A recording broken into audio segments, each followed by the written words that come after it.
I know Scottish poems, I know Scottish songs, I go to burn suppers, I like tartan. You know, what makes me not patriotic just because I don't want independence? In the run-up to the Scottish independence referendum in 2014, you're going to hear a lot of nonsense on both sides of the debate. You're going to see a lot of misinformation, a lot of fear-mongering and a lot of mudslung. You're going to get bombarded from both sides with statistics and numbers and bluster, and after a while you might start to find the whole thing a little bit wearing. Hey, maybe you're already sick of it. The problem is, though, that no matter how confusing or how boring it gets, it doesn't really change the fact that it's important. Actually, it's really important, and it'll likely be the most important decision you or I are going to make in our entire lifetime. So, how on earth are we supposed to know what's true and what's not? Well, it's funny you should ask that. Buckle up, people, this won't take long. It's very much the best of the best, the creme de la creme. Time wasters need not apply for the top 10 unionist myths debunked. At 10, it's one of the most dramatic arguments in the book, and one which at first glance seems almost entirely plausible. Have your documents at the ready, folks, for border controls between Scotland and England. I don't want my kids, when they cross into Scotland, to have to carry a passport. The No campaign would have us believe that this is an inevitability, but it's most definitely not. There are currently no passport controls between the UK and the Channel Islands and the Isle of Man, which are not only outside the UK, they're not even part of the EU. Which brings us neatly onto number 9. This one was vying for the top spot for a while, before No campaigners started to go suspiciously quiet about it recently. That is the claim that an independent Scotland would not be granted access to the EU. Well, there's no easy, straight yes-no answer to this one, although Prime Minister David Cameron could settle it quite easily by just officially asking the EU, something which he's refused point-blank to do. Of course we will work with the Scottish Government in providing information, but let me be clear about what we won't do. We will not pre-negotiate Scotland's exit from the United Kingdom. Certainly it looks extremely unlikely that Scotland would be denied continued membership, given its status as an oil-rich, energy-rich nation with an existing track record within the EU, but perhaps a more pertinent question would be, is the United Kingdom, in its current shape, really going to be a member of the EU for long anyway? UKIP has, at the heart of our extensive manifesto, the key aim of ending Britain's membership of the EU. Well, given that David Cameron has chosen to appease UKIP voters and Daily Mail readers in the southeast of England with a referendum on leaving the EU, It will be an in-out referendum. it seems more logical now to assume that the only way to safeguard Scotland's place within Europe is through independence. It's long since dropped from the top spot, but despite losing all credibility, it's clinging on to its place at number 8. That's right, it's that old chestnut. We're subsidised by Westminster and we couldn't survive on our own. Well, this argument is old news by now. Even David Cameron admits it's a myth, for goodness sake. I'm not saying that Scotland couldn't make it on her own. Of course, Scotland could. But for those people who've been hiding under a rock for the past 2 years, have some numbers. Scotland pays 9.4% of UK tax, with just 8.4% of the UK's population, which technically means we subsidise the rest of the UK.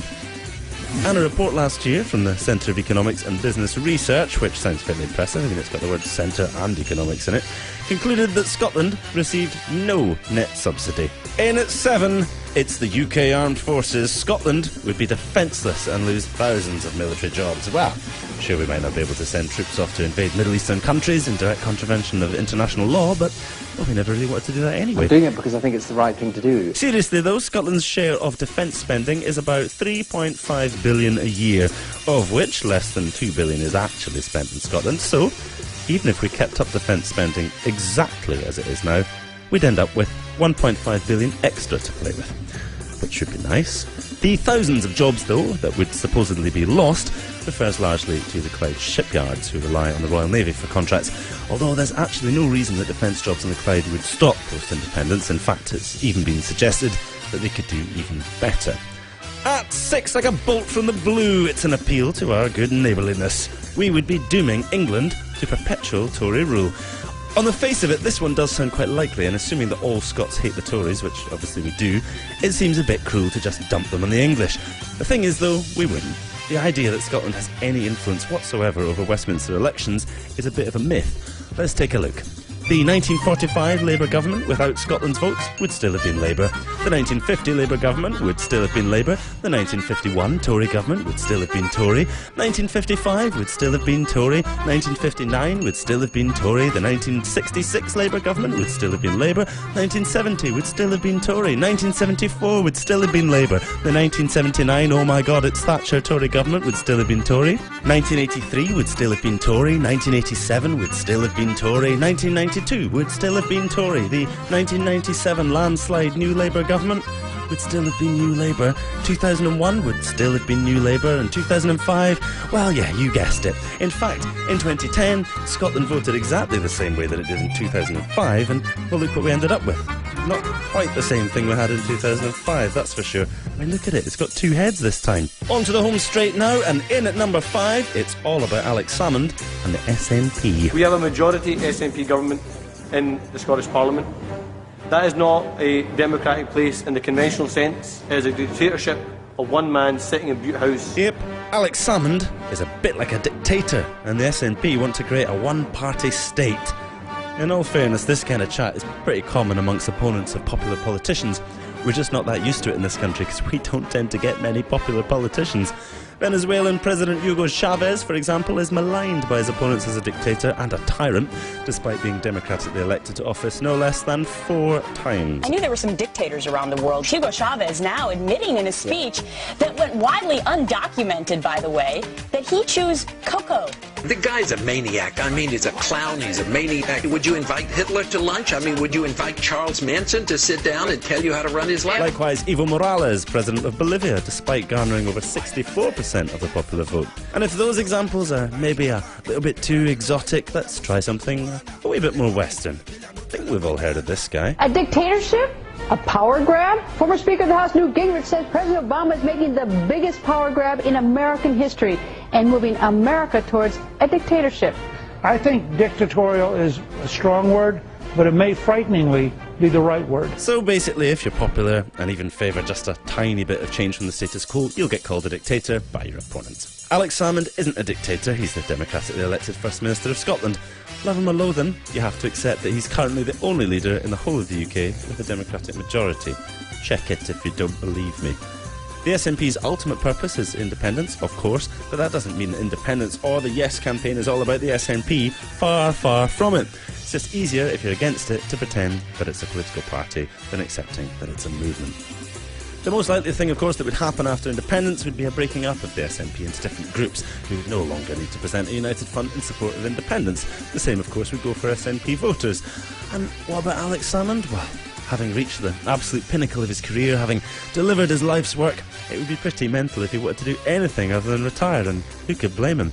So if anything, if you want to see an end to the SNP and Alex Salmond retiring from politics, it would be strange to vote anything other than yes. At 4, it sounds serious, is it? There's no way an independent Scotland could have survived the banking crisis. When our financial services and 2 of our banks got into very serious trouble, RBS and HBOS, it was the strength of the UK that actually saved the day. The cost of the 2008 RBS and HBOS bailout was 66 billion. Ouch! Scottish GDP in 2008 was only 145 billion. Oh, right. So of course we could have survived it. I say survive. Deal with it really easily would be more appropriate. The real question is, would we have allowed it to happen in the first place? At 3, it's maybe the oldest argument in the book, pish though it may be. As a Scottish rugby fan, I like to see the English getting stuffed as much as the next Scotsman, but I think we have more shared history and shared culture. Scottish independence is just anti-Englishness. Celebrating the murder of several hundreds of thousands of English people does not necessarily provide the best base on which to move forward. First of all, the UK consists of more than just Scotland and England. There's Wales and there's Northern Ireland too. You'd think the supporters of such a union would be aware of this, but apparently not. Secondly, if we must defend the point, Scottish independence supporters can count tons of English people among their ranks, just as the SNP, rather inconveniently, have English MSPs on their benches. It's about democracy, not where you were born or what your accent is. It's about self-determination. And that's why the people who'll be voting in the referendum are the ones who live here. And who gives a hoot where they were born? Other than the no campaigners, obviously, they do actually seem to care. Those struck me as slightly strange that my husband, who is English, and has lived in Scotland for many years will get a vote on Scotland's future, whereas my sister, who is Scottish but lives in England and has done for a similar length of time, will not be able to vote. Closing in on the top spot at number 2, it's that old defeatist when all else fails line. There are too many unanswered questions in the debate over Scottish independence. There are lots and lots of questions. Unanswered questions. It actually poses far more questions than it answers. There's just too many unanswered questions. Well, given that most of those questions tend to be some variation on all the things in this video, perhaps the complaint should really be all of our scaremongering questions keep getting answered quite sensibly. If you're a no campaigner, that must be quite annoying. The thing is that everything that happens in the future is unknown, whether we're independent or not. One thing we can surely agree on, though, is that the more control we, that's the people who live in Scotland, have over that future, the less unknowable it becomes. Which brings us to the most popular unionist myth ever. That's right, taking the top spot for the umpteenth time, in at number 1 by a country mile. That they may take our lives, but they'll never take our freedom! Yep, we are all a bunch of raving nationalists obsessed with Braveheart, Mel Gibson and the past. Actually, I think that's a clip from a different film.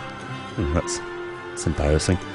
Ironically, though, when it comes to nationalism, flag-waving and patriotism, you need look no further than the No campaign. They never shut up about it. I'm Scottish and British. I'm proud to be Scottish. I'm very patriotic. What makes me not patriotic? Just because I don't want independence? I'm very patriotic, and it's because I'm patriotic that I don't want independence.